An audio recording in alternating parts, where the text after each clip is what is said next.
On this episode, I got to speak to Declan Gorman, playwright, actor, theatre director and teacher from Monaghan, now living in Rush, County Dublin. We covered various topics from the life-changing influence of James Joyce on him, the importance of personal values, saying that for several years in the middle of his career, he realised he'd been chasing the wrong dream, leading to a significant change in goals within his artistic life. The significant financial struggle and strain he was under to make ends meet, making minimal return from large tours. Declan is a great speaker, a man with a real sense of giving and providing to the community through his art and teaching. Over the last 6 summers, he has spent a short period in DCU as part of the Teacher-Artist Partnership. And in 2021, he spearheaded the Momentum Festival in Rush and Lusk, which involved 60 actors, 60 crew, and 25 plays over one weekend. It was a conversation I had been waiting to have for a very long time, and even though we put down more than an hour, it still felt like there wasn't enough, so we'll have to come back and do it again. But for now, enjoy the conversation with Declan Gorman. First of all, can we start on Falling Through the Universe? Something that you're doing right now. Yeah. So I've just concluded a short mini tour of this solo show called Falling Through the Universe. And I'm hoping to go back out on a national tour of Ireland with that show in January, February, March. Now, so far, the gigs I'm only just beginning to kind of get it together. So I'm starting off in the town hall in Galway sometime in mid-January, and I have no idea what happens after that. So I'm just back from London, where I did a one-night gig at the Irish Cultural Centre, and that particular show, and to build that up. So I got the invitation to do that show in London, which was lovely, and everything was really well organised by the people in London. It's a really cool venue. It's where all the top trad musicians play. They do a little bit of theatre there. It's very intimate. It's very small. And I was really well looked after. But I hadn't done the show for almost 18 months. And I knew that before I would go there, I needed to do a couple of previews, a couple of small, intimate gigs here with the show in Ireland. So I did one in Skerries in the Little Theatre, which is used by the local amateur theatre society here. I had performed there just once before. I did one in Monaghan, which is the town I come from, where there would be a very small sort of community of people that would know me and would come out and see my work. And I did a night in the James Joyce Centre, because the show is all about James Joyce and James Joyce's work. And just putting that part of the tour together was quite a challenge, because I did all that myself. In London, there was a promoter looking after it all, but the warm-up part of it, I was that artist where I was producing my own work. So I think later on we might get back to talking about that. Yeah, I wanted to cover that later on, but when you have such a stint away from it, to go back, because I saw it, obviously, I got to help a little bit very early on at the beginning, but it is you for 90 minutes. It's me for 90 minutes. It's you for 90 minutes, but when you're away from that for 18 months, so you have worked up to it, you've done a stint of shows, you come away from it for 18 months. Is that easy to pick up? It's not easy to pick up. And I think it's been more difficult with this show than with a previous show. I mean, maybe I should just give a bit of background. I've always been a fan of the writing of James Joyce.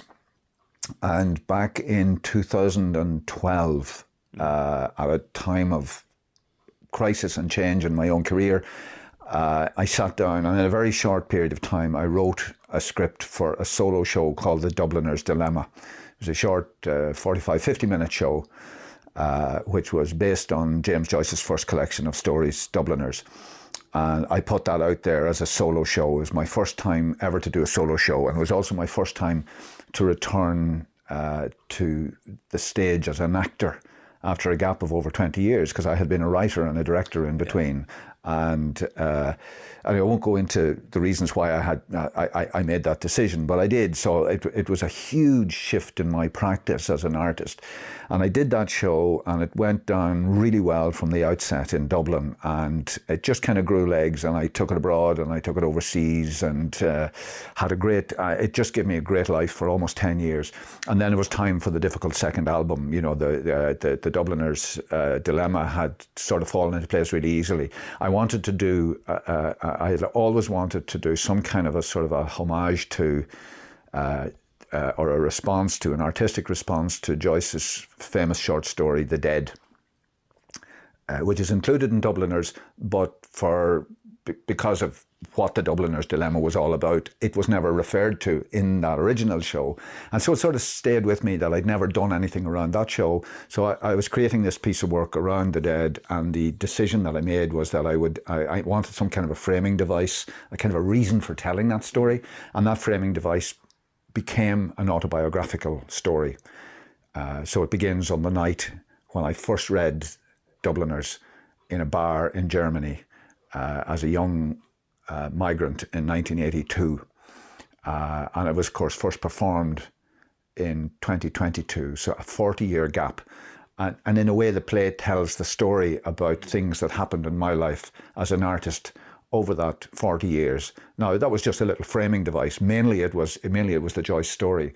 So I was on stage non-stop for 85 minutes, and maybe 15 of those minutes is my own story, and the rest is the Joyce story. But that telling of my own story was quite it was a very new departure for me. You know, I don't do autobiography, but it helped me to tell the story. And it was about my relationship with Joyce and my journey into the theatre, and how I ended up having read a book that changed my life and changed my perspective of myself as a young artist, to 40 years later walking onto a stage, as it was actually in Smock Alley in Dublin, just down the road from the house where The Dead is set, and telling that story. So it was a kind of a storyteller telling his own story while telling a story thing going on. So that's the background to that particular show. So you did the Dubliners' dilemma beforehand, but at the very start, we'll say the first thing that brought you into it as a child, was it reading something? Because I honestly, when I saw it and when I was involved in it for that period of time, I thought this was the thing that turned him on to this whole lifestyle, was reading The Dead. And you have it that you're in the library in Germany, you know, and you're asking for a beer. I think you went into a bar as well, and you were asking for a beer. It starts in the library. The show starts with me in the library, and I find I'm this kind of lonely, young, homesick, classic Irish emigrant in 1981 in Berlin, when half the young people in the country were living outside of Ireland. And I had absolutely no idea at that time of becoming an artist. And I was already 21 years of age. And I had got a job in a car factory, but I was stuck in Germany for Christmas because I hadn't the money to come home. And so I went into a library, found the book, took it into a pub. So that's where the beer came into it, you know. So I moved from the library with a borrowed book into a bar, and I sat drinking for the night, sipping on wine, actually, Glühwein, the hot wine that they have in Germany. That's what it was. I thought that was so funny when I was watching the show, and you'd be like, Glühwein? I just thought that was so funny. Yeah, and so I'm reading through the book, but I'm reading The Dead, which is a very long, short story, and becoming completely engrossed in it, and tumbling into love with the language and with the artistry, and with James Joyce's ability, you know, because the story was written when he was only ever so slightly older than I was at that time. And then the rest of the book, some of it he had written when he was my age, when he was 21, 22. And to think that somebody who was my age could have such an incredible oversight and understanding of the world and of the people of Dublin, of all kinds of backgrounds, you know, what we would nowadays call middle-class people, working-class people, gamblers, gigolos, old women, priests, everybody. Very few priests, actually. There was very little of that sort of classic Irish writing stuff in that early Joyce. It was so modern. It was like something that had been written the day before. And I was really excited by reading that.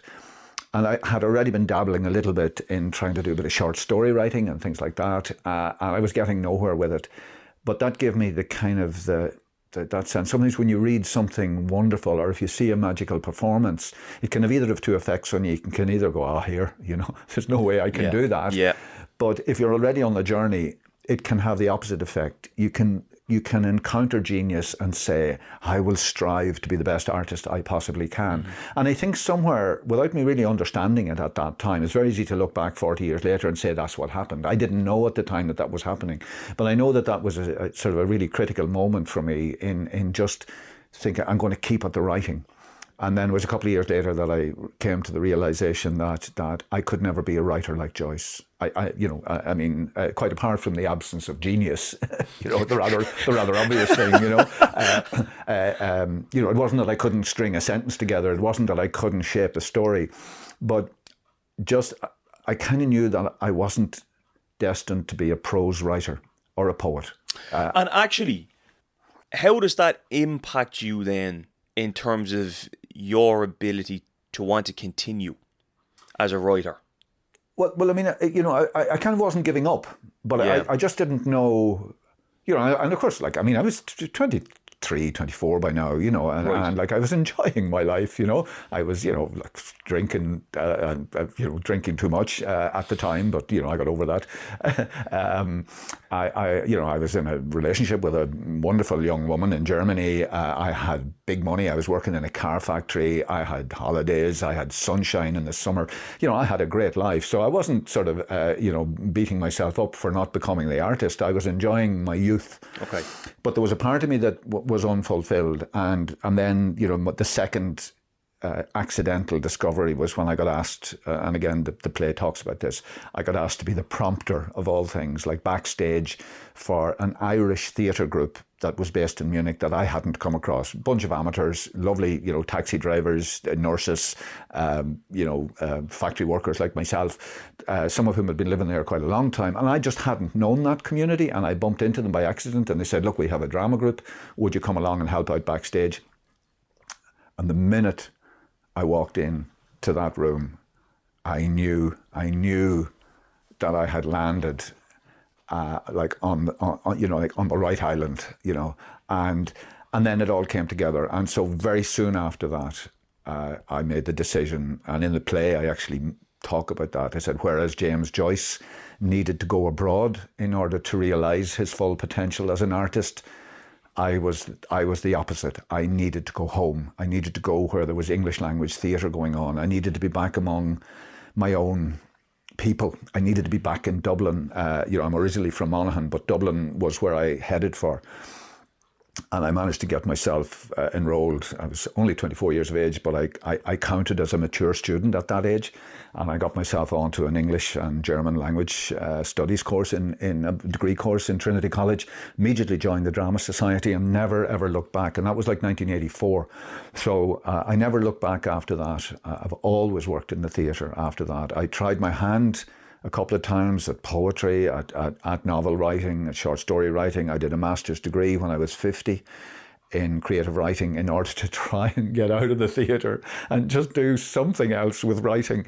As an actor, I did a few very small bits and pieces in film at a very young stage. I never liked, funny enough, because I know you're a big film man, but I loved the theatre.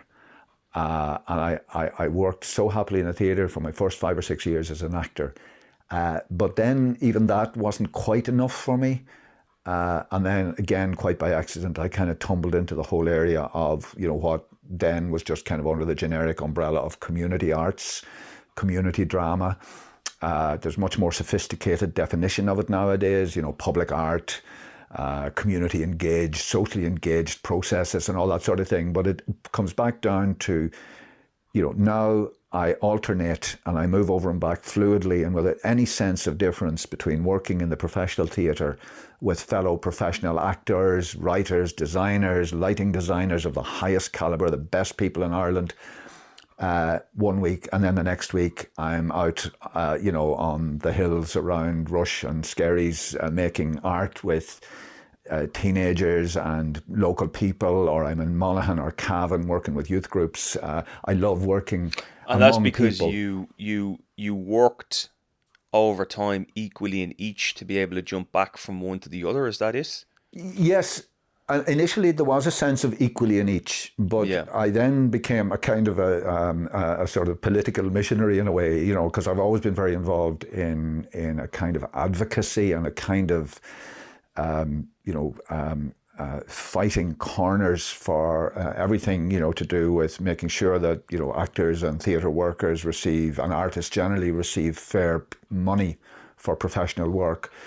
But also within the arts, you know, like fighting what initially was a very problematic fight with the kind of elite hierarchies within the arts, and particularly within the theatre, to accept that you could be working with a women's group in Sheriff Street in Dublin as a professional artist, and your professionalism and your creativity and the creativity that you were bringing out in people was as valid a contribution to the culture of Ireland and to the well-being of the nation as the work that was going on in the Gate Theatre at the time, or in the Abbey Theatre at the time. And in the early years of my career in the 80s, and particularly in the 90s, that was quite a fraught battle. That was quite a difficult interface, because you were kind of told either you're in or you're out. Are you a professional actor, or are you one of these social do-gooders out in the community? And I always argued with great vehemence that I was all of those in one artist. I was an artist. A sculptor works with stone or bronze. I work with people. And I work really happily I've worked with some of the best professional actors ever to walk on an Irish stage. And I have a way of working with those people, you know, where I really engage with them and they give so much back in terms of skill and technique. But I equally will work with you know, people with maybe profound disabilities who have no acting training at all. And they're giving something really important back to me, which is a different kind of understanding of how it is to be human, you know, how it is to live, how it is to make your way on this island called Ireland, or how it is to make your way in this world. Because there are things that people who are profoundly deaf, or who have a physical disability or an intellectual disability, know about the world that you and I can never know. And if you're a real open, receptive artist, you should be listening to that. And if you're listening to that while also making art together with those people, I have argued from the very beginning that that is a valid way of making art. And it's different to my solo show, but it is equally valid, and it is equally part of who I am as an artist. And it has taken me years and years and years to find the language to say that with that kind of clarity that I can find now. I think I'd seen something recently enough that I think the education system is starting to value more the arts and creativity. That children especially, you need that growing up. It can't just be your maths and your English. You actually need creativity to be a part of your upbringing, and even as a part of your adulthood. But I didn't even think actually of touching off of that. But why is the arts not valued as much? Well, I think what you just said a moment ago is absolutely true. I mean, I am a keen observer of these things. And I think the changes that have come around, interestingly, since 2016, a lot of people actually date it to COVID, but it had begun before COVID. Since 2016, there has been a sea change in the way that people in Ireland think about the arts, talk about the arts, and appreciate the arts. We have finally moved much closer to the kind of appreciation that I always dreamed of, not only within the various arts sectors, the visual arts, the music, the filmmaking, and so on, and the theatre, but in the wider society, and critically in politics and in policy making. And oddly enough, you know, the genesis of that was a decision made by a government that I wouldn't have voted for and would never have voted for and haven't voted for since.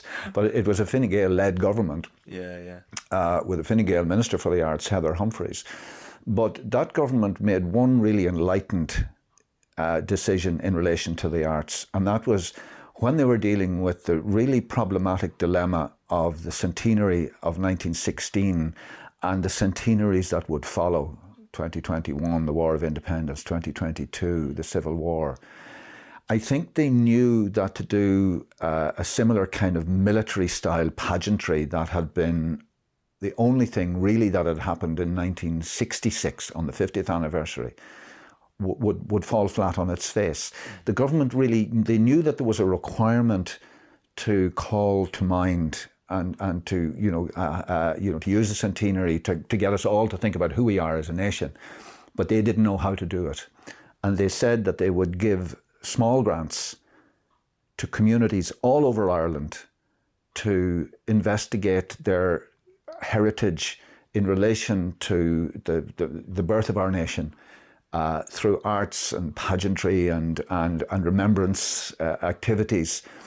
And they provided money through local authorities and through the Arts Council for a number of very high profile, but also lots and lots of small grants that allowed artists to work with communities.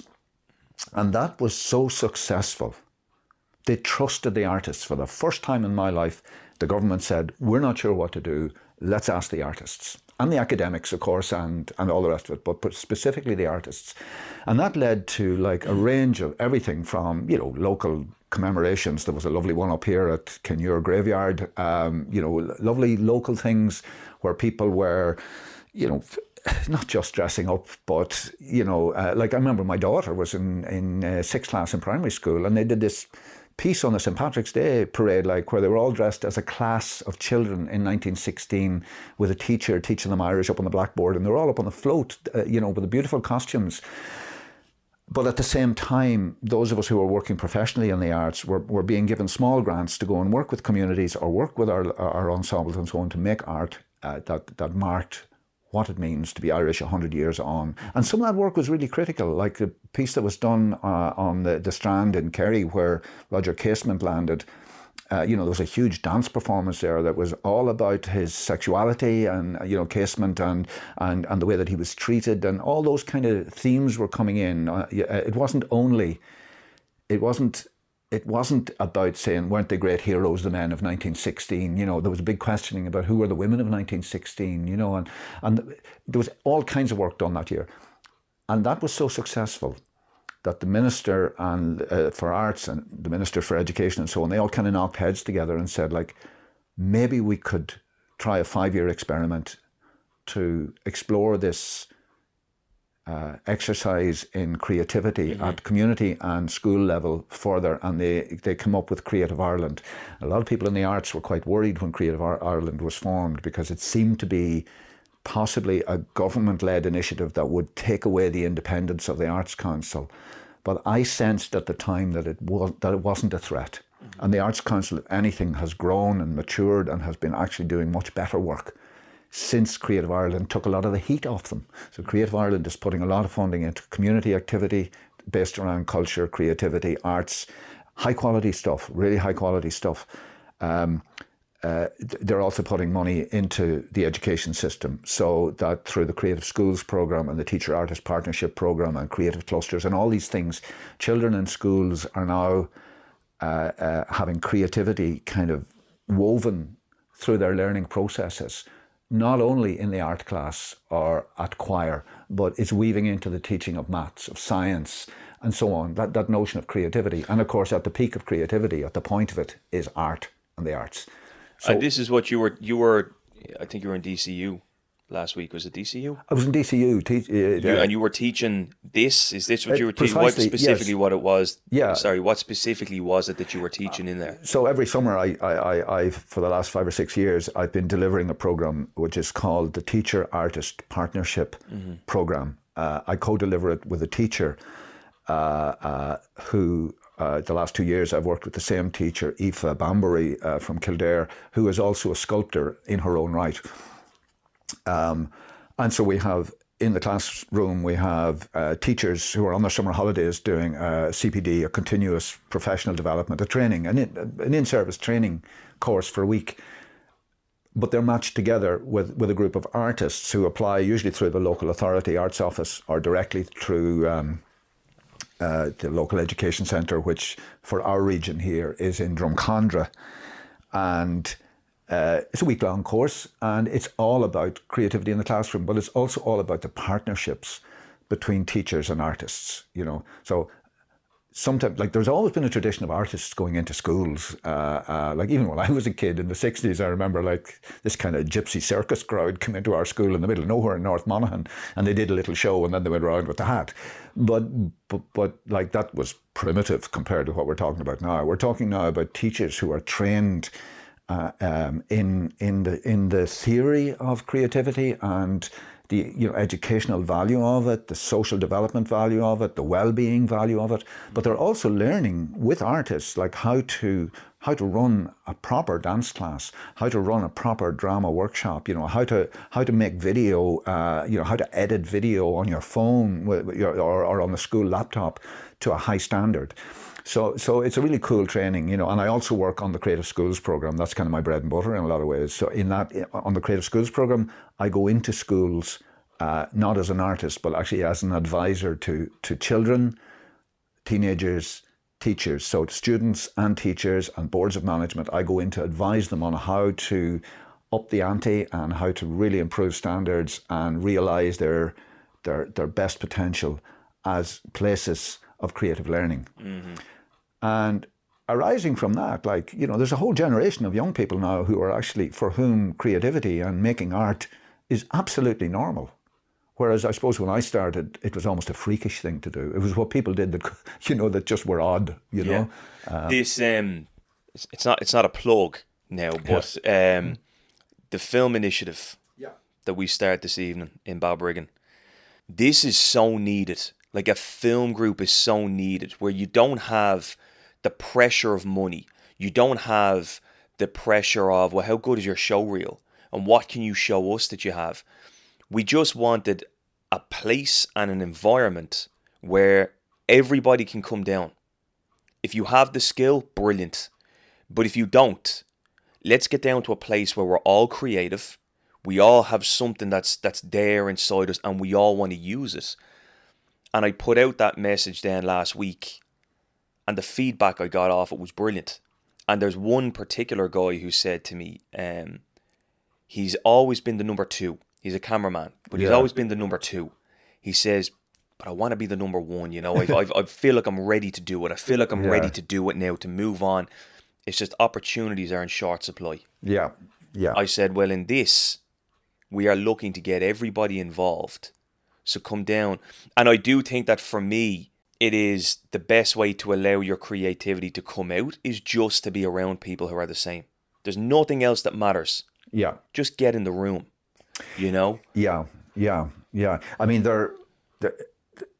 it's an amazing initiative, and I've been reading about it online, you know, because you've obviously been posting about it on your social media, and I wish you every possible success with it. Yeah, thanks. I think, I mean, I don't know much about the film industry, but what I do know is that the art of making a film has become much more accessible because of new technology, and you know, God, they have they have a mobile phone film festival in Dublin now, like, where you can make a film on your phone and win an award, and that can be your way in, and all the rest of it, you know, and you can go from that, you know, but like equipment, you know, is less expensive to buy than once upon a time, you know, the revolution in digital editing and all of those kind of things. In the end of the day, you know, the hardest thing to learn, the hardest thing for me to learn, looking back, was that acknowledgement that you're already talking about, which is, you know, it's about values, Dan. I think I spent a couple of years in the middle of my career, I would say now, looking back, chasing the wrong dream, you know, like, I knew by the time I was 24 that I could never be James Joyce. I knew I could never be a great playwright. I knew that I could never be a great novelist. But I knew that I was a good playwright. I knew that I was a good director. I knew that I was good in the room with people. I knew that the work that I was doing, now this is 20 years later, I knew that the work that I was doing was of value. But I was based in Drogheda. I had a theatre company in Drogheda. and we were based around certain kind of values. We were connected to the community and all that stuff, but we were still making work and we were touring all around Ireland with work that I was writing, and we were getting small audiences and good reviews. But I kept feeling that I wasn't breaking through, that when it came to what appeared to be a kind of a golden circle of, the people that had access to critics that were getting their work brought over to London or to the big theatres in Edinburgh or to New York or that sort of thing, that they were overlooking my work. It seemed to me that they were still saying, oh, that's all grand, but that's up in Drogheda, or that's something to do with the community or whatever it was. And that weighed heavily on me at that time. I felt frustrated by that. I wanted something that I did to win an Irish Theatre Award. We were nominated once for something, for a costume thing, but, I wanted... And then just there was a personal crisis in my family. Somebody very close to me became very ill for a while, and I had to take a little time out to care for that person. And when I came back from that, I was asking myself a lot of questions, but I'm killing myself for very little money in this field. We've just been through this big change in the family, and now we're back on track, and everything is good again. And I asked myself some really hard questions, like, why do I do this? And I rang a couple of friends that were just a little bit older than me. Can I just say to you, this is exactly what I wanted to talk to you about. Carry on. Yeah. So I rang a couple of friends of mine. I rang a friend called Sandy Fitzgerald. And actually the particular occasion was that a piece of work that I'd made that I really thought, would be that breakthrough show, that it would be in the awards. And the awards were listed, or shortlisted, and I wasn't in it, and I had to be honest with myself, saying to myself, I'm disappointed that I'm not up there. And I was annoyed with myself for being disappointed. So I thought, what'll I do? I'll ring a friend. And I rang Sandy and I said, Sandy, listen, I'm disappointed that my work isn't up there. Tell me how to navigate this. And he said, he asked me two really important questions. He said, the less important one was, he said, did you see the 4 shows that were shortlisted? I said, I saw one of them. He said, was it good? I said, it was brilliant. He said, did you see the other 3? And I said, no. He said, yours might have been the 5th best, but nobody's ever going to tell you that, or you might have been the 6th best, They were probably top quality shows. He said, there's 100 shows a year being made, the fact that you're not in the top 4 is irrelevant. Did you feel good about your work? I said, I did. I felt really good about it. He said, what does it matter whether you're on the awards or not? He said, it doesn't matter. He said, what are you getting from it? But the second thing that he asked me then, which was much more important, and that's the word I used earlier, he said, what are the values that you bring to your work? Who are you making this work with? Who are you making this work for? Why are you making this work? And that was a real, that really stopped me, because I knew exactly the answer, I was making this work to connect with the audiences in Drogheda and around the country, and in Tala, where the show was shared, and where there was people coming up afterwards. And it was a piece called The Countrywoman. I hadn't written it. It was an adaptation of a novel by Paul Smith, a Dublin writer in the 50s, and the adaptation was done by a brilliant young woman called Elizabeth Cootie. And I directed this with this ensemble. It was a cool production. People found it really moving. It was telling the story of Ireland in the 20s, 30s, 40s, when the kids were all being shipped off to Artane and the laundries, and it was so ahead of its time. There were old people in the audience who came up to me afterwards, shaking my hand and weeping and saying, we lived through that, and it was so clear and it was so credible and it was so beautiful the way it was done and all that. And I thought, who needs an award? Who needs some critic in the Irish Times to endorse my work? I know that work is reaching people, that it has meaning for people. And it was such a relief. And ever since then, I got much more particular about only doing work that mattered to me, that mattered to my community, that mattered to my collaborators that I was working with, And so we were in there at the very beginning when the asylum seekers began to arrive in Ireland, and we were working with, working with intercultural programs, helping people to kind of get over their kind of natural tendency to be a little bit racist, and just meet people from other communities through making art together and all that stuff, with the community side of it. And then in my own work that I was writing, I was trying to kind of really connect to the questions of the day and speak to and with audiences in a communication, in a dialogue. So for me, being an artist is actually being in a dialogue. Every now and again, I'll do the equivalent of hanging a beautiful thing in a frame. The equivalent of that in the theatre is you put a big show on in a Dublin theatre, or you take it to London or whatever it is. I do a little bit of that, but actually that's not, far from being the pinnacle of a year. it's just another month. It's just another episode, you know, in a continuum of being that artist I spoke about earlier. You know? Yeah, you see, I for years have wanted to be a filmmaker since I was young. I think the first script I ever wrote, I was 13. I was like a 40-page thing. And when I was 13, I kept that in the drawer for years. I was disappointed I got rid of it. But I always had that belief through my 20s, you know, riches and fortune and fame and all that await for me. So talented as am I that that's in my future. But I was also, you know, I was also very fearful of what if that actually happened. And in a way that kind of stopped me. And I think through COVID, I got to a low enough point in myself. I kind of didn't know what I was doing actually. And this is only in the last 2-3 years now. I'm in my 30s. But you start looking at the future and you start thinking to yourself, well, if I'm gonna have any chance of doing this in the future, I have to get very real about what it is that I want, that I can achieve, and who I am. What do I want out of it? Same questions that you would ask yourself. Yeah. But I've been reading a lot from people lately who are YouTubers, huge subscriber bases, etc., and they will tell you about books that they've read that they recommend. But one guy said to me, it's all about that one person. Said to me, I was watching his video, it's all about that one person. If you just change the day of one person because you said something that they think about, that's all you want. Yeah. And when I really sat and thought about it, I went, that really is all I want. If one person came back to me and said, Dan, what you done today, what I saw, that made an impact. Yeah. And I really went, that is much more important than, you know, a million faceless people who I'll never know about. It's just that one person. Yeah. So recently when I'm writing, I think of one person. I don't know who they are, but I think of the face of one person when I'm writing.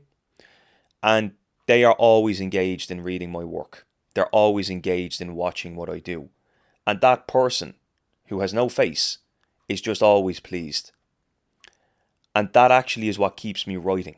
Yeah. And I think that faceless person, picturing that, is actually what has given me a significant amount of belief in, Dan, this idea that you have of community around creativity.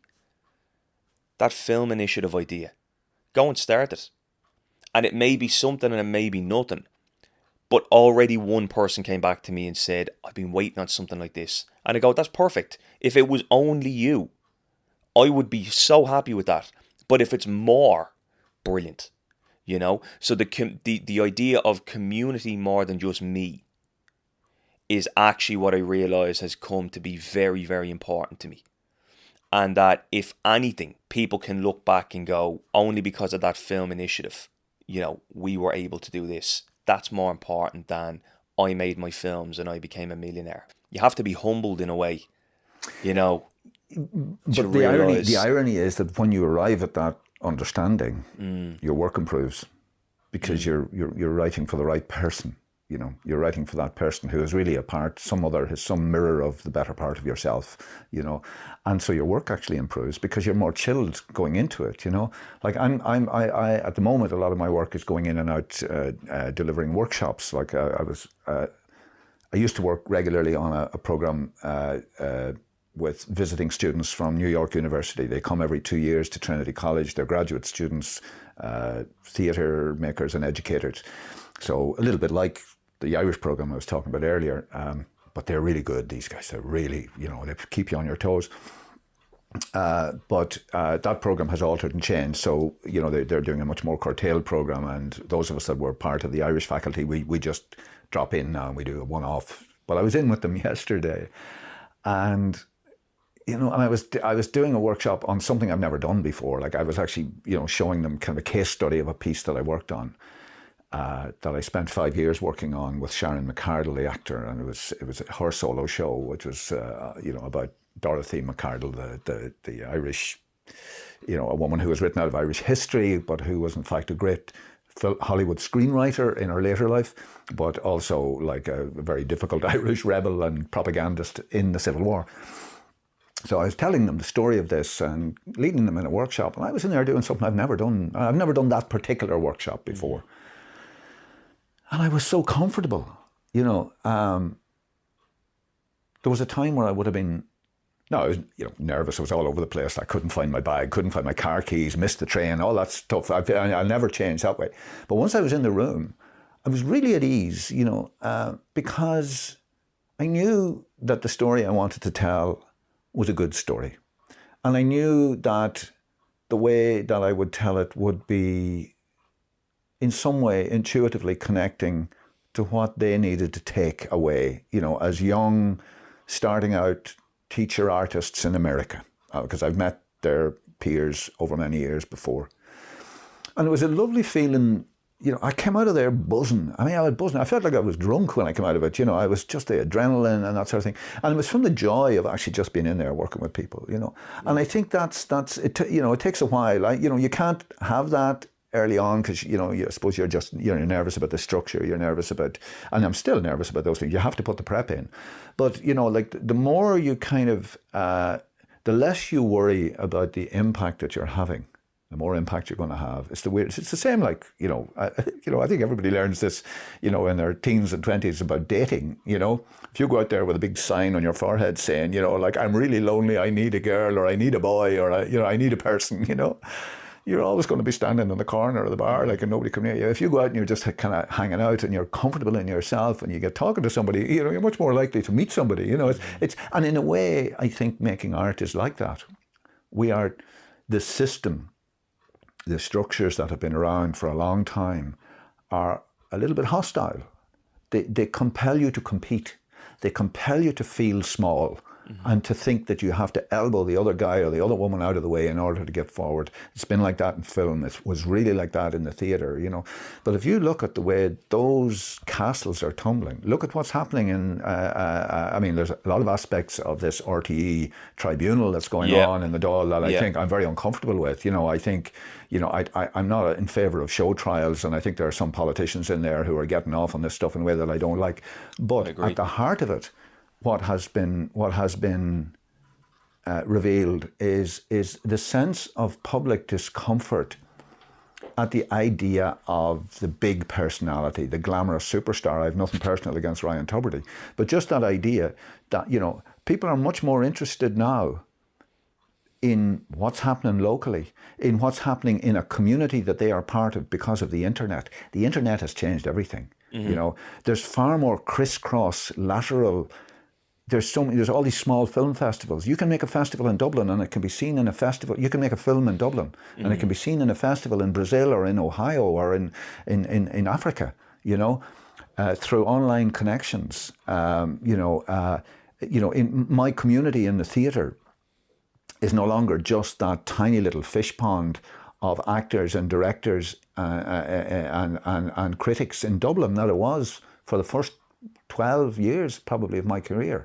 Like, you know, I have connections in different places around the world, but not necessarily or not always in the big glamorous theatres. You know, like I'm not in the Sydney Opera House, but, you know, there is a literature festival in India who have a Scottish guy working for them, advising them on their theatre programme. He knew of my work because he was involved in the community arts area in Ireland for a while in the 1990s, and he got in touch with me and he brought two of my shows to Tata Literature Live, which is the biggest literary festival in Asia, a couple of years ago, you know. Very nice. But equally, you know, I've gone to Norway, but I've just gone to Norway to perform at the invitation of a guy called John Fitzgerald, who has a Bloomsday Festival over there, which is just a bunch of men and women who are Irish and they want to celebrate their Irish culture on one day of the year. Yeah. So I get this incredible, like, expenses paid, like well paid, one gig, staying in big hotels. They've raised a bit of money from the embassy. I get to go to Norway, you know, and find myself, you know, a guest of honour in the city of Oslo, because there's one guy in Oslo who is aware of my work through the internet and shares my love of James Joyce. So all these little communities that are happening online, that's where the future is. That's where all the young people are at, you know. Do you believe that is very beneficial to the youth going forward? Do you believe that the creative arts is actually getting stronger for people going forward? purely because they can reach each other across the world. Do you know what I mean? Yes. Well, yes, but up to a point. I also think you have to be very careful about, you can't romanticize these things. The other thing, that we haven't really touched upon is the bread and butter issue, Again, when I started in the theatre, and for a very, very long time, and even still in relation to the world of drama, the actual, like the Abbey Theatre and the Gate Theatre and the big independent theatres, like there is a kind of there's a gap between that and the amateur theatre world. And of course, the world that I've worked in, which is really, I suppose, community engaged theatre and youth theatre and, theatre in the context of the peace process in Northern Ireland or whatever it might be, is in an in-between space, like where amateur and professional doesn't matter. But for a long time, you had this hierarchy, where oh, you're in the amateur theatre, all right, even though some of the best actors in the country, have full-time jobs and they're dedicated. You meet those guys down at the Millbank in Rush, and they live and breathe theatre. Everything they do is about the theatre that they're making. The job is the other thing that's keeping bread on the table. I came from a different direction. I went into the professional world and I have struggled to make a living still, it's a struggle, So you have to have an eye to the real world, But again, those kind of barriers are breaking down. Like it is now much more acceptable to be an artist, whether you're making movies or whether you're a sculptor or whatever it is, and to have other lives as well. And the Arts Council has begun to recognise that. The likes of Creative Ireland and the Creative Schools programme and so on, we will hire artists sometimes who are just really brilliant at what they're doing, who've had training, who have shown a dedication to the art form, but they don't necessarily sit for 6 months between gigs, broke, miserable, feeling that everybody else is doing better than them. They just get on with other things, Now, I'm really lucky. The other things that I've always got on with since I went freelance, which is only 13 years ago, I didn't go freelance until I was 50. And it was really, really, really difficult, Dan, at the start. It was really difficult, a real difficult adjustment, and of course a terrible time because the economy was in recession. But, gradually I've built up my work again, and particularly, thanks to Creative Ireland and the new opportunities that arose from 2016 on. And now I can string a livelihood together by being good at a lot of things. Not brilliant at any of them, but good enough to do a bit of this and a bit of that and moving from one thing to another. So all of my, what people call their side hustle, all of my side hustles, all of them are creative. The Creative Schools isn't necessarily, I don't go out every morning and say, yay, like I am a Creative Schools associate, It's part of a bigger picture for me. Like it's creative work. I'm a consultant to schools. I love going into schools. I love working with teachers. I love working with children who are actually making stuff. I equally love that moment when the lights come up and I'm on my own on a stage in London performing for people, So I don't know which is my side hustle. They're all hustles of some sort, They're part of you. I know you wanted to talk about the hustle side of it. I did want to speak about the hustle side of it. Is because I've heard you say this before, and the one thing I always think about is the part in Falling Through the Universe when I was watching it, and the euro fell out of your pocket. Which was not meant to happen. The euro fell out of your pocket, and mid-line, without even breaking stride, you picked it up and went, oh, an actor's wage, yes. Right? And popped it in your pocket. And a couple of us were sitting alongside each other and went, that was brilliant, right? And I've wondered, because I've heard you say it a few times, that it can be a struggle financially to keep it all together, right? Community is strong in you. That's why you keep going. But have you had many points where you thought, I just can't keep doing this. I'm going to have to just completely give this up. And I only say that to relate it to myself. Yeah, I haven't had many points. You haven't? Okay. I've had two transitional moments. And the first was after 5 years working in the Fringe Theatre as an actor in the independent theatre in the 1980s. And just about 1989, 1990, I remember one day it was lashing rain and I was somewhere that was just really awkward. I needed to get 2 or 3 buses to get back to where I lived and so on. And I just thought, I haven't the price of a fucking taxi. Forgive my language. I said, I can't go on like this. I'm 30 years of age now. I can't live like this.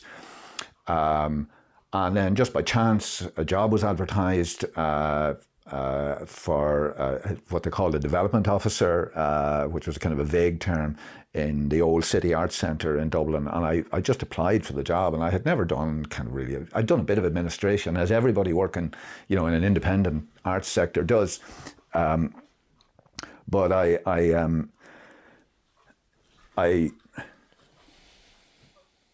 knew that I needed to solidify my life in the arts. If I stayed on being a freelance actor, I was going to have to get out of just constantly running my own independent theatre company where we didn't really get any money, but we made great work. I knew that the funding battle was going to kind of come in on top of me, but I also knew that I was never going to be the kind of actor that could go before Michael Colgan or go up and do auditions in the Abbey. I tried it once or twice. It didn't suit me. I just was always kind of an independent, awkward sort of a guy, and so I thought, what'll I do? And I saw this job in the City Arts Centre. I used to be in and out of there. I was working on a kind of project that was based in there, and I thought it was a cool place to work, and I pitched for the job. And I think I found out afterwards, I wasn't meant to find out, but I found there was a file left lying around, and I think I was third choice for the job, but the first two guys didn't take it. So by this crazy accident, I got this job.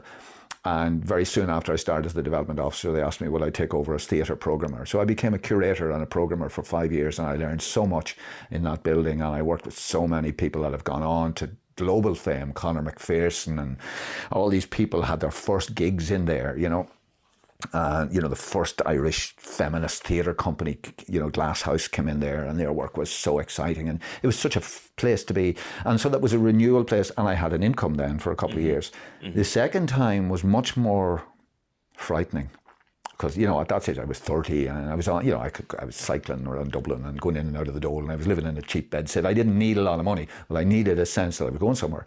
But the second time was in 2010. When the economy had completely collapsed, and all the I was running an independent theatre company, a community-based organisation that had a board and a community outreach and all the rest of it.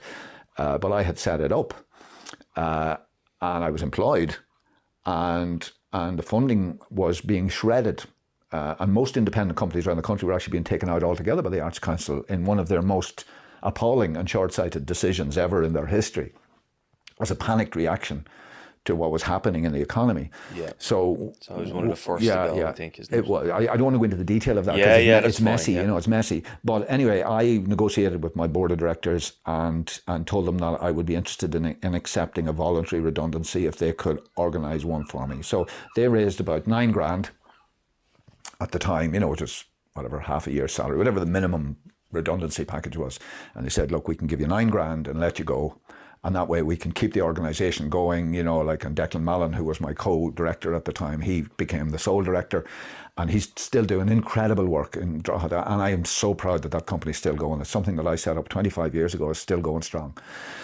But, I was ready to move on, but I suddenly found myself out there as a freelancer. And I hadn't a clue.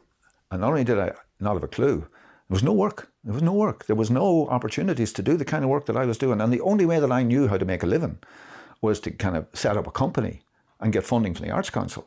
But the Arts Council was shutting down companies. They weren't setting up companies.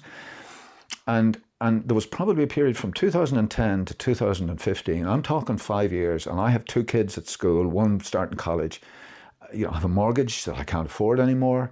And I have almost no work coming in. And it was in that period that I came up with the idea of creating the solo show. And the first time I ran that first Joyce show, even though it was critically very successful and people loved it, I did something like, I think I did 40 performances of that show in that first year. And at Christmas, I sat down with my wife, with Sharon, and she said, how much money did you make out of it? I said, €406 after 40 performances of tramping the streets, handing out leaflets to tourists in Temple Bar, paying for all your own publicity, paying for your tech, paying for all that work.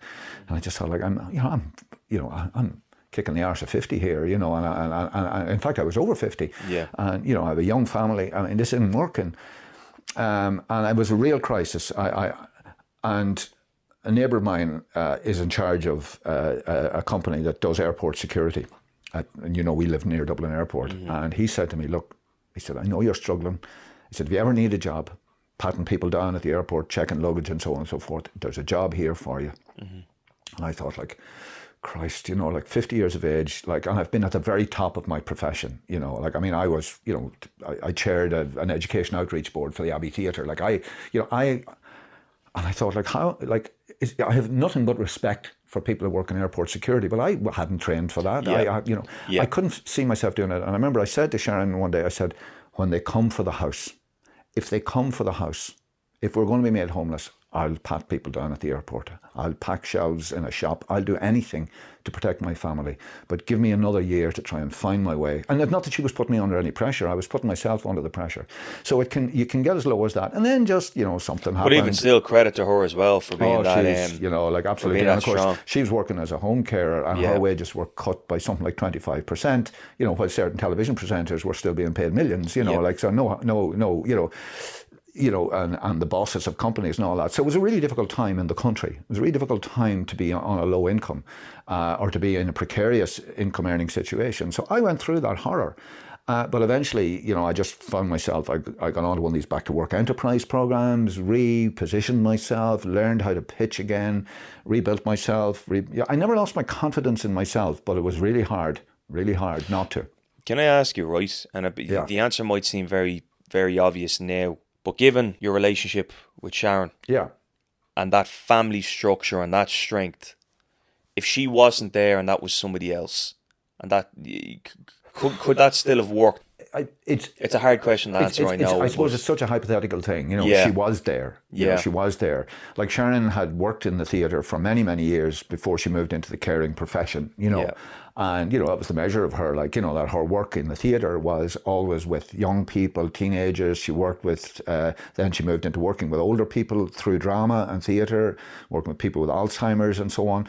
And that took her into the caring profession. She graduated into that world, you know, and I think she's still an artist in how she works. Like, she's a storyteller, she's a listener, you know, she's a terrific carer, and that's great. But it wasn't as if we could survive on her income. We couldn't. Her income alone, you know, I mean, I don't know if you know much about the home care sector, but they are paid ridiculously poor money for the incredibly important work that they do. I feel like that's you know, I've said this before, that any of these professions or vocations where you're operating off of your emotion rather than just looking for the paycheck, those are the ones I think that are always paid less. Because there's certain jobs where certain jobs, people definitely don't want them. So you need to pay those people because we need roles filled. But when people go in with their heart open and they just want to help, like, whether it be a carer or a guard, fire brigade, whatever it might, fireman, firewoman, whatever it might be, those professions, I feel like you're always paid less because your heart is in it. You can't just walk away. It is. You're right. There is a kind of an exploitation to it, and I think most artists actually identify with that. You know. Yeah. But I suppose just to sort of cut to the happy ending in a way. You know, I think that you know, self-belief is threatened in those situations, but I kind of held on to it, and it was so important to have a family. And my kids as well, like, they were quite aware, like, we've always involved the kids in knowing what's going on. And so, like, they weren't looking for, you know, Nike shoes and stuff like that. They were enjoying life, you know, and we always managed somehow or other to kind of get a little holiday somewhere, like a city break or, you know, or whatever it was, like. And, you know, sometimes I wouldn't pay the mortgage for 3 months so that the kids could have a holiday. And, you know, you become really canny, you know, and you also learn what's important. You know, like, I pay the mortgage interest so that they wouldn't take the house, you know. But I'm not going, you know, kind of keeping big bankers in comfortable lifestyles at the expense of my kids. That was really clear to me, you know. So we navigated that. And then bit by bit, the other thing that was really important for me as well was the support of my wider community in the theatre. So when I put the Dubliners' Dilemma out on tour, I mean, you know, any rational venue manager looking at it would say, like, it's a short play of stories by James Joyce. That is not a seller. That's not a box office winner in Monaghan or Longford or West Clare. You know, it's a niche thing. But all of them, when I put that show, like, the turnaround for me was that show went on a national tour in 2014. Now, it was the centenary year of the book, so there's a little bit more publicity around it. And I think I got 30 venues around the country to take my show. And the reason they took my show was, you know, I had the same conversation with probably 10 of them. You know, they said, look, Declan, we don't think this show is going to sell, you know, but we'll do everything we can to get 50, 60 people in. And we'll do it because it's you, because we appreciate the effort you're making, you know, and because when we were starting our venue, you were there, you know, like a couple of years ahead of us, giving us a bit of advice. And that's one of the things about the arts. What comes around goes around. See what you're doing in Balbriggan, you know, getting people together for a conversation. Someday, somewhere, maybe you personally won't benefit from that, but somebody will benefit from somebody who benefited from you. And somewhere in the circle of life, in the energies of the universe, something will come back to you because you've done the right thing, you know. And that's been my sustaining thing. I have not sustained as an artist because my work is genius, you know. You know, there are artists who've done that. They're a tiny handful, you know, the Cillian Murphys, who are just actors beyond belief, who end up in Hollywood. You know, for every Cillian Murphy, there are thousands of people struggling, thousands and thousands of them. But within those thousands, there's a couple of hundred who are surviving because they are open to the possibilities of the universe, and they are giving as much as they are taking. And if you're giving as much as you're taking, and if you're giving a little more than you're taking, you will survive. You'll be all right. You'll survive because people will help you out when you're stuck.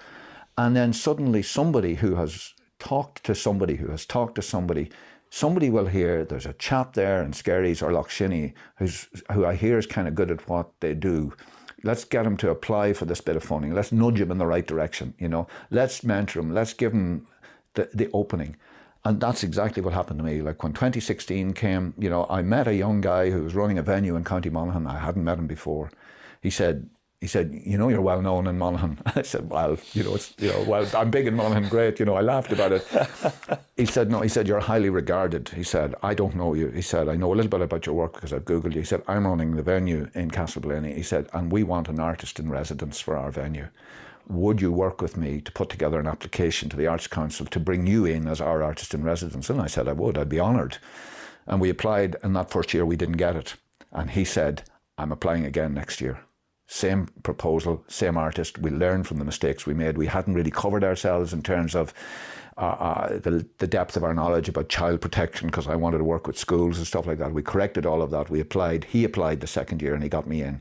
Okay. And so it was the doggedness of somebody who didn't even know me, but had me recommended to him by another person and said, you know, work and fight until you get Declan, because he's ready for that opportunity now. And so I was. It was a turning point, and you know, it's the beginning of this kind of wonderful kind of autumnal sunshine in my career that you know, I've enjoyed every day since I started that gig in Monaghan. Every single day, I haven't had a bad day.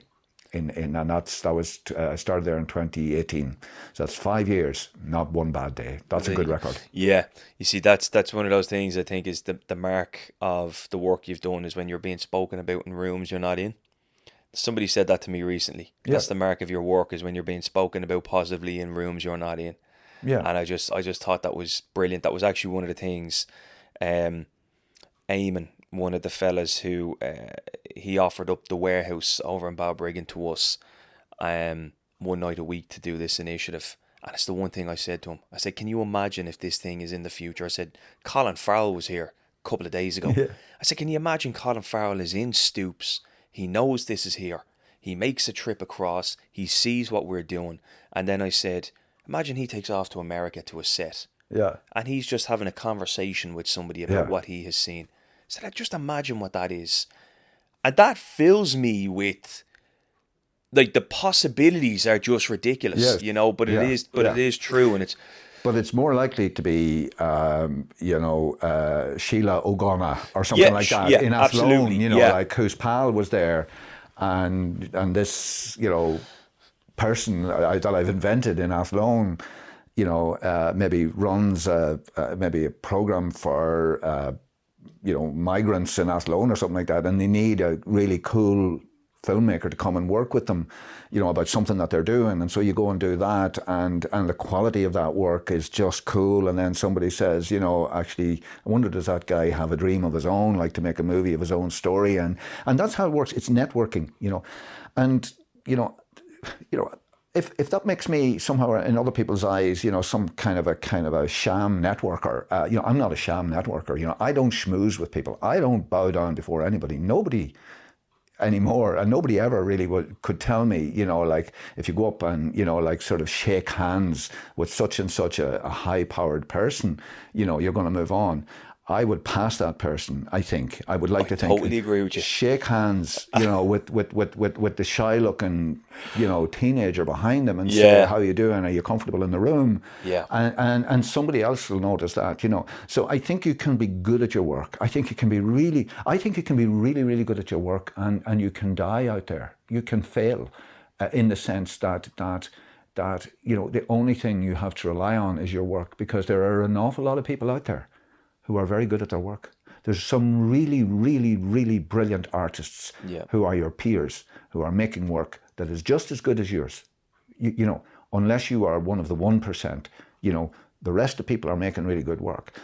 There are various ways to stand out from the crowd. One is to schmooze and smuggle your way in a horrible way, but the other is to just be cool, to just get on with your life, to love the people around you, to care about your family, to care about your community, to engage with people, to help somebody else out here. All these things we've been talking about, that will pay, and that will get good work moved forward. You won't succeed on that alone if your work is shite, But very few. You gotta have good work. Yeah, very few people whose work is terrible keep going.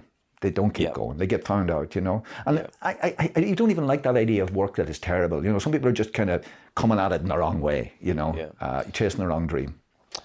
Now, there's actually a load of things I would love to speak to you about, but one of them is going to be the Greenbelt trilogy. Yeah. What started it? So do you want to explain what it was first? Yes, do you want to explain what it was? What it was, what it became.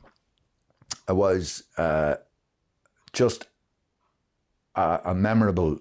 You were asking me before we went on air about highlights. So a highlight of the last 5 years, and really a highlight of my career, was that weekend in August of 2021. Yeah, 21. Yeah. So 2 years ago now, where 60 volunteer performers, some of whom had a little bit of professional or amateur experience, some of whom had none, came together with 60 volunteer backstage or offstage helpers, supporters, at 25 locations in the Rush and Lusk and Lough area, all on the same 2 days.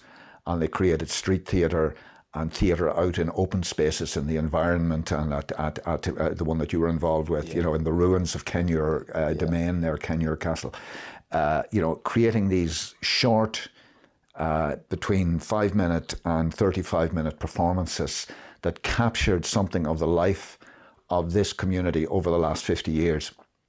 And particularly with the contemporary eye in the trilogy. So the trilogy was at the heart of that festival. So that was the Momentum Festival. Yeah.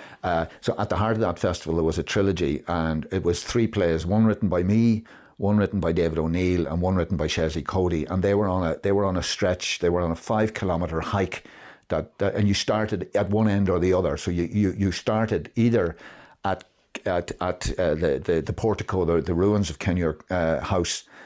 In David O'Neill's play X's and O's, which featured yourself and a wonderful actress Martina, and a couple of other actors, in a story of decay of sort of where the house, the ruins of the house, was this kind of symbol of decay. And David O'Neill is a short story writer and an essayist of immense talent, but it was his first ever play. And and he was part of the group that came together, and we worked together for well over a year before that, putting these ideas together. And he came up with this beautiful play, really thoughtful, unusual play. Shezi Cody had worked as a backroom worker in the Abbey Theatre many years ago, but she had moved away from theatre, and she'd never worked on the front line of the artistic side of it. And she was working in another profession here in Skerries. And she was part of our group, and she asked if she could be facilitated to try her hand at a play. And it was an incredible, brilliant story of young women in the 1980s, the time of the big Live Aid concert, and they're working in the glass houses. So a story that so many people in Rush can relate to, you know, and the sweat and the grime and the gunk and all the rest of it. And these young girls with hopes and a little bit of the seedy world that's going on around them with older men and employers and all the rest of it, and the fun they're having and the crack and all that. It was a brilliant little piece.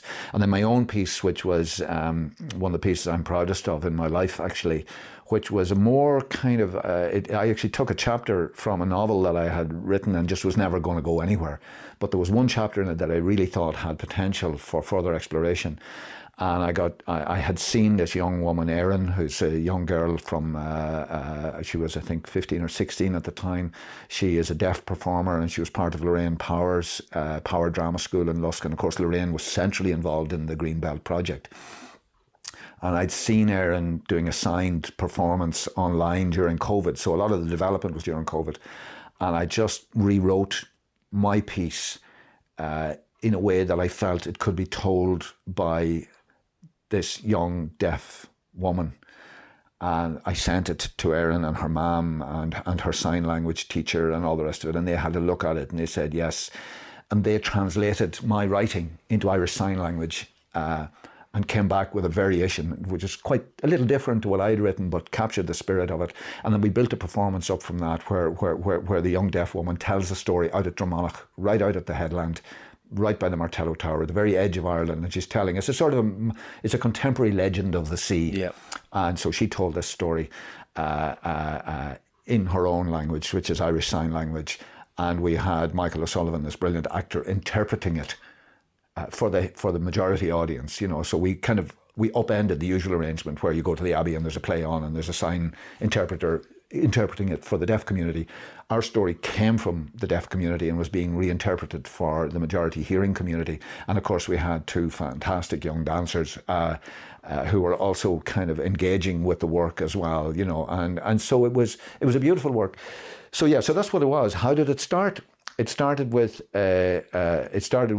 precisely the kind of thing I've been talking about. Where does it start? Way back, 10 years earlier, I was very conscious that the boathouse in Lough was lying empty. Nobody was using it for anything. And I always thought it was a beautiful building. And I wrote to the county council arts officer to say, have you any idea who owns the boathouse? Because I couldn't really find out locally. I knew that there was a family that appeared to own it, but then other people would say, no, the county council own it. And I didn't want to get involved in any kind of conversation locally that might be upsetting for people. So I just wrote and I said, do you have any idea who owns it? Because I think it would make a brilliant studio, a day studio for artists. And a couple of other people must have been asking the same question. So they came back to me and they said, well, actually, there's a dispute about the ownership because a family had run it for a century nearly. You know, the family had an interest in it and they had rights to it.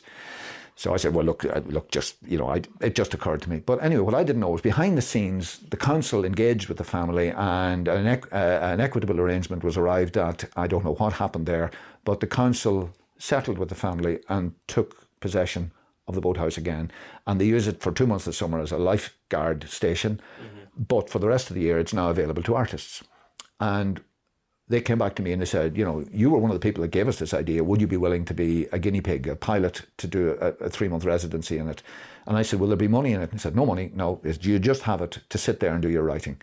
I said, great, I'll do it. I might as well. It was in the middle of that lean period where I had no work. Yeah. So I went down and what I did was I went out and I met the community. I said, look, I can't just sit here and write something. I said, I don't work that way. And they said, well, we don't want to turn it into a community centre. I said, I won't turn it into a community centre. I'm just going to talk to people. And I wrote a little book based on people's memories of the harbour. And the council loved it and they published it. And then they put me on a mailing list. And they said, we will have some meetings about the next round of public art funding. Do come to the meetings and find out more. I came to the meetings, they advertised the opportunity, and I pitched my idea. Up to now, public art has usually been those beehive sculptures or a big bull on the side of the road or that sort of thing. Yeah.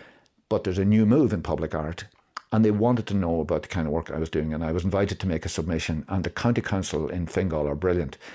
They didn't just say make a submission. They said, we'll shortlist you now, but that doesn't mean you're getting the gig. So we want you to send in a submission to us and we will give you 300 quid to write your submission because it'll take you a day or two. I said, I've never had that before. The amount of time that you spend putting in Arts Council applications, days and days on end, and then you don't get anything from it. And you're going, I could have been working, but still you have to pitch. They paid me to put in the pitch. And I thought, like, I don't care if I don't get it now. Like, you know, they've respected me, they've honoured me as an artist. Exactly. And then they gave me the gig. Yeah. And I just called people to a meeting in Rush, and a bunch of people came, and the next week was back to lockdown. So we went online, and everything happened, all the planning happened online, and it kept me sane during COVID, and it kept 15 other people who were part of the core group, a bit like your idea, a network. Just people came in response to a call, and we met once a week online, and we wrote plays, and we improvised, and we came up with ideas, and we did all the health and safety studies, and the administration, and all that stuff was happening online. Different people taking responsibility, a collective, Dan, a collective of people of like mind, and I happened to be the leader in it, and I got the chance to show my beautiful work at Dromana, while like probably 10 other writers who'd never written before, most of them, contributed pieces of writing that people who saw it will never forget. Mm-hmm. I thought it was brilliant. Yeah. I thought it was great to see. And even being a part of it in one of the plays, just to see people walking in droves up the road to arrive to a location is brilliant. Yeah. And when you're performing in it, your heart is in your mouth, but it's still brilliant to see. And even the rest around, because we obviously got to see them, it was fantastic to be a part of and to see it as well. Now, only for time as well. I think we'll leave it there for the minute. Lots more I do want to speak to you about, but we'll do that another time. So I just want to say thank you very much for speaking. I've really enjoyed it. I really enjoyed it, Yeah, we'll do it again. We'll do it again, but thank you very much for it. Thank you, Daniel. All right. Thanks.